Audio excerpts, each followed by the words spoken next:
সাবেক ক্রিকেটার ও বর্তমান আম্পায়ার সাজিদুল ইসলামকে যুব ও ক্রীড়া মন্ত্রণালয়ের উপদেষ্টা আসিফ মাহমুদের সাথে পরিচয় করিয়ে দিলেন তামিম ইকবাল।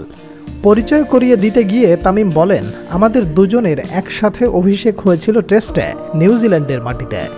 নিউজিল্যান্ডের বিপক্ষে ওই ম্যাচে তামিম 2 ইনিংসে 50 হাঁকান আর বাঁহাতি পেস বোলার সাজিদুল শিকার করেছিলেন 2 উইকেট। পরিচয় পর্বের এক ফাঁকে খান সাহেব আম্পায়ার সাজিদুলকে মজা করে বলেন, আবাহনীর হয়ে শেষ ম্যাচে কি করলি বলবো?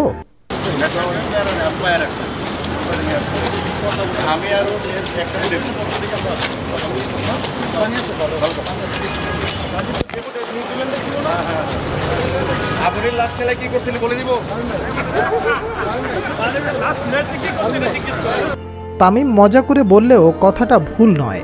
বাস্তবতা হলো বিগত বছরগুলোতে ঢাকা লিগের আম্পায়ারিং ছিল নিম্নমানের। নির্দিষ্ট কিছু দল সুযোগ সুবিধা নিতে আম্পায়ারদের ব্যবহার করেছেন নিজেদের ইচ্ছে মতো।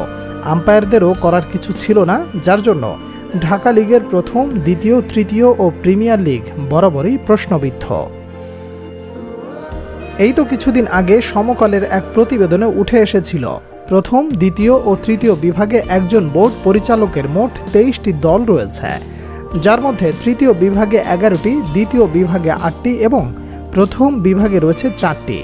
একজনের অধীনে 23টি ক্লাব থাকলে বোঝার বাকি থাকার কথা নয় দেশের ক্রিকেটের ভিত কতটা মজবুত ছিল। তবে সময়ের পালাবদলে ক্রিকেট বোর্ডেও পরিবর্তনের হাওয়া লেগেছে। সেই হাওয়ায় উড়ে যাবে সব অনিয়ম। নতুনদের হাত ধরে গঠিত হবে ক্রিকেট বোর্ড, যার সামনে থেকে নেতৃত্ব দেবে যুব ও ক্রীড়া মন্ত্রণালয় উপদেষ্টা আসিফ মাহমুদ। তাই বলা যায়, আগামী মৌসুম থেকে আম্পায়াররা থাকবে চাপমুক্ত। কোন নির্দিষ্ট ক্লাব আর ব্যক্তির পক্ষ নিয়ে নিজের আম্পায়ারিং কেরিয়ার প্রশ্নবিদ্ধ করে তুলবে না। থাকবে স্বাধীনতা। মজার ছলে কখনো শুনতে হবে না, আবাহনীর হয়ে কি করেছিলি বলবো?